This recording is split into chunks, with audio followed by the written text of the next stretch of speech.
যেখানে পুলিশকে সক্রিয় হওয়া দরকার সেখানে নিষ্ক্রিয়, আর যেখানে পুলিশকে স্বাভাবিক হওয়া দরকার সেখানে পুলিশ অতি সক্রিয়। আইএসএফ মিটিং মিছিল করলে অতি সক্রিয় হয়ে সেখানে লাঠিচার্জ, মাথা ফাটানো, মিথ্যা মামলা দিয়ে আইএসএফ এর নেতাকে কিভাবে গ্রেফতার করে আইএসএফ এর কোমর ভাঙার চেষ্টা করে, এটা হয়ে উঠবে না। এখন আজকে যেটা দেখছে তৃণমূলের মিটিং এর জন্য এত পুলিশের উঠমাস হ্যান ত্যান আইওয়াস ছাড়া কিছুই নয়। যেভাবে 14 তারিখে আইএসএফ এর মিছিলে ওয়াকফ সম্পত্তিকে বাঁচানোর জন্য কেন্দ্রের বিরুদ্ধে মিছিলে আসছিল, কৃষি আক্রমণ হয়েছে, সারা রাজ্যের মানুষ এটাকে ছিছি করেছে, নিন্দা করেছে। এই নিন্দার হাত থেকে বাঁচার জন্য পুলিশ তার ভাবমূর্তি কিছুটা ফিরিয়ে নিয়ে আসার জন্য এইগুলো করছে। এতে ছিঁড়ে পিছবে না, বাংলার মানুষ জিতে নিয়েছে। তৃণমূল কংগ্রেসের অবস্থান কোথায়, বা যারা ব্রিগেডে আসছেন তারা প্রত্যেকেই ভোট দেবেন, ভাগ্যের বিষয়। আমরা তাদের ভোটটাকে সিকিউর করতে পারছি না, এটি আমাদের কিছু বলার। আজকে বাংলাদেশ সমীক্ষা করেন ব্রিগেড সমীক্ষা আমি তো আমি কাজে করছি না। খেটে খাওয়া মানুষের ব্রিগেড হচ্ছে, আমি তো খেটে খাওয়া মানুষ মেহনতি মানুষের প্রত্যেক, আমরা শ্রমিকের যে মূল্যায়ন হচ্ছে না তার তার বিরুদ্ধে আমরা শ্রমিকের মূল্যায়নের পক্ষে তো আমরা আমাদের ছাত্রতা কামনা করি।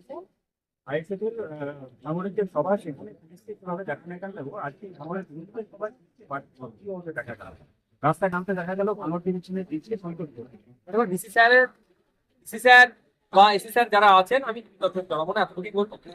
সেই শামসেরগঞ্জ থেকে শুরু করে জমি যেখানে যেখানে জাতীয় মহিলা কমিশন আজকে নিহত বাড়ি থেকে চলে যাওয়ার পরে রাজ্যসভার সাংসদ সামিরুল, জঙ্গিপুরের সাংসদ খলিলুর, শামসেরগঞ্জের বিধায়ক জাফরাবাদের নেতার বাড়িতে গিয়ে বললেন রাজনীতি করার জন্য এখন অনেকে আসবে, প্রতিশ্রুতি দেবে, কিন্তু 1 মাস পর এদের আর খুঁজে পাওয়া যাবে না। আপনাদের পাশে আমরাই পাশে তৃণমূলের সরকার। ব্যাপারটা হচ্ছে, আমি আপনাদের বলি, জাতীয় মহিলা কমিশনের যিনি এসেছেন, দুর্ভাগ্যের বিষয় আমাদের এবং আমাদের রাজ্যপাল যে আচরণটা করলেন আমাদের কাছে অত্যন্ত দুর্ভাগ্যজনক লাগলো। ওই দিনকে আরেকটি ছেলে পুলিশের গুলিতে মারা গিয়েছে, এই অভিযোগ। দুজন বাবা পিতা পুত্র এবং আরেকটি ছেলে, তিনজনের ক্ষতিগ্রস্ত মারা গিয়েছে। উচিত ছিল, আমি উচিত না, আমি ওনাকে সাজেস্ট করছি।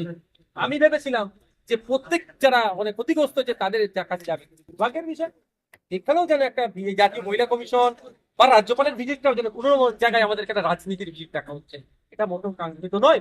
জাতীয় মহিলা কমিশন থেকে শুরু করে রাজ্যপাল হচ্ছে একটা নিরপেক্ষ বডি, এনাদের কাছ থেকে আমরা নিরপেক্ষতা আশাই করবো, কিন্তু সেটা হচ্ছে না। আর সামিরুল সাহেব, খলিলুল সাহেবদের কথা বলবেন না, এদের নাম যত কম নেবেন তত বলে। এরা পচে গিয়েছে, এরা এদের এদের দলের কর্মীরা একজন চেয়ারম্যান না কার ভিডিওতে ঘুরছিল দেখছিলাম, ওকে তো ইমিডিয়েট জিজ্ঞাসাবাদ করা দরকার, ওখানে উনি কি করছিলেন, কার সাথে ফোন করে কথা বলছিল, কল লিস্ট চেক করা দরকার, যে ওই ভূমিকা কি, যে শামসেরগঞ্জ বলুন আর ওই এলাকাটাতে যে সাম্প্রদায়িক সম্প্রীতির বিঘ্ন ঘটলো, ওখানে মন্দির আক্রান্ত হয়েছে, মসজিদ আক্রান্ত হয়েছে, হিন্দু মুসলমান নির্বিশেষে তাদের বাড়ি ভাঙচুর হয়েছে। তো এর মধ্যে রহস্যটা কি, এটা না বলে তারা এখানে এসে মলম লাগাতে আসে।